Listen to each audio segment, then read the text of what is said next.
afternoon. Thanks for the invitation. Thanks, Luciana.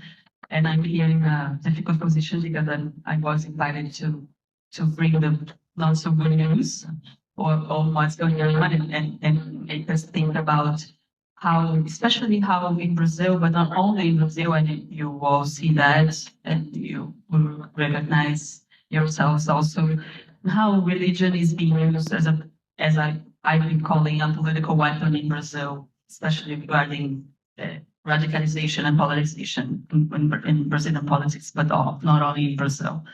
So, and I come from an institute that is created, it's a research and human rights organization created in the pillars of, by the pillars of the importance of faith-based communities and religion for the social life in Brazil.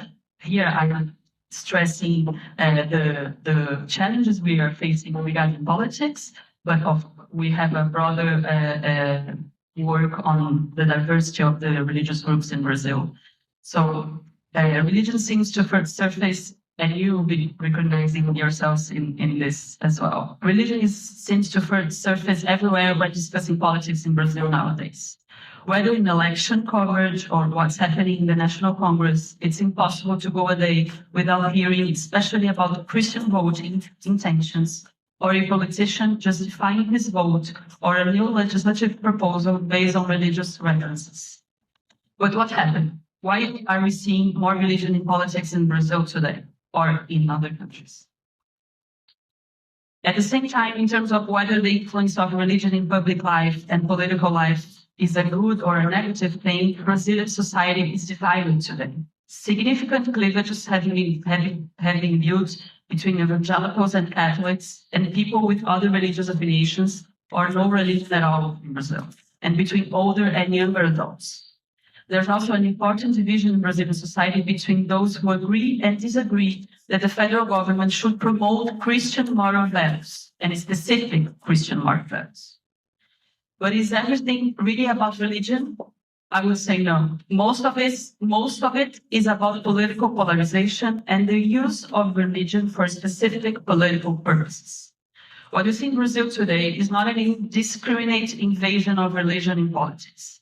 We are actually witnessing a systematic, radical, and instrumental incorporation of religion or of a certain conception of religion, and especially certain Christian values, by one political pole, an anti-democratic, far-right political pole increasing its influence in our countries.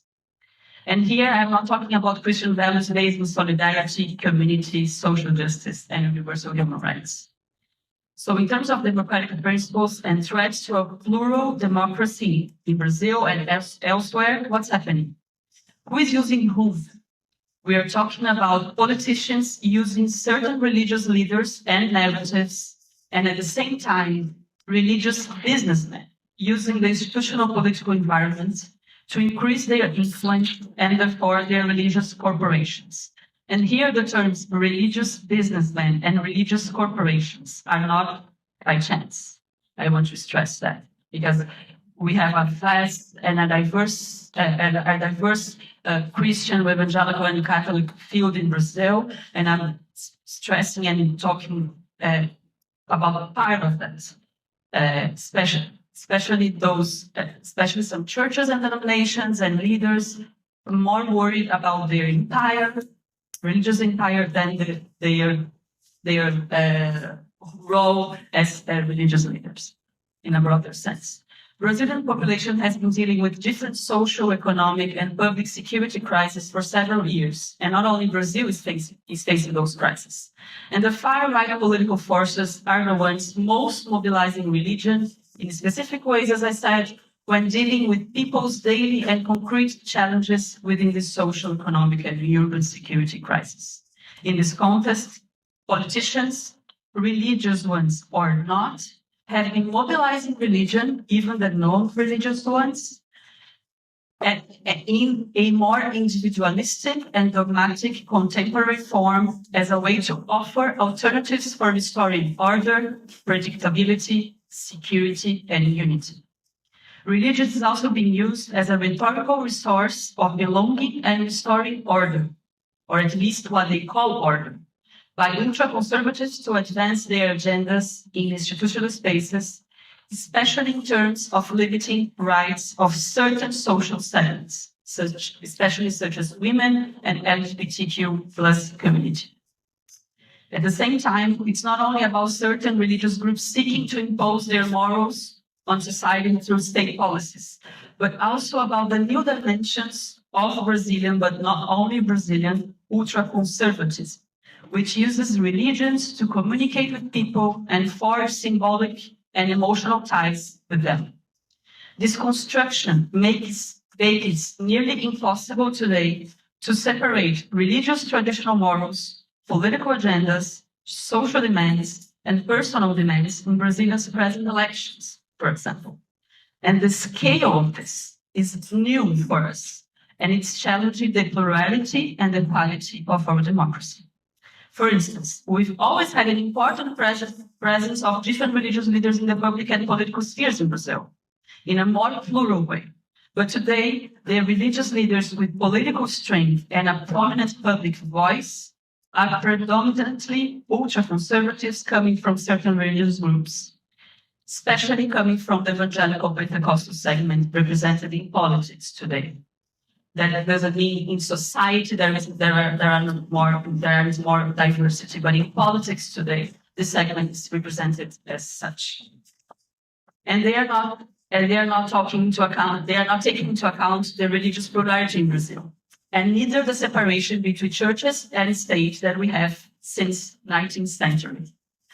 It was especially after 2010 that public opinion and voting intention polls in Brazil started highlighting divisions related to religious identity and belonging. And none of this happened by chance. It was a period of reaction to the third National Human Rights Program presented by the second term of President Lula. These reactions led to an unprecedented alliance between Catholics and evangelicals branches in Congress to defend family, with the main focus on fighting the advances of women's reproductive rights and the recognition of the community, the LGBTQ plus community and rights. This issue dominated the presidential election at that time and remained central to the public opinion until today. In subsequent national elections, this growing alliance expanded to other agendas such as education and public security, a sort of a new, more radical religious cross-conservative agenda that became a large pillar of part of our National Congress today. What I call a possible Brazilian version of a Christian ultra-right wing. I say Brazilian version because here it includes also allies who are not necessarily Christians and often not religious at all. But it has been an important vector of an anti-democratic political radicalization today, more intolerant and with the intention to impose specific morals and rules of behavior to the entire of the society. Just like in the US, more than a problem of polarization, we are facing a providential and dangerous fundamentalist use of religion as a sort of political weapon.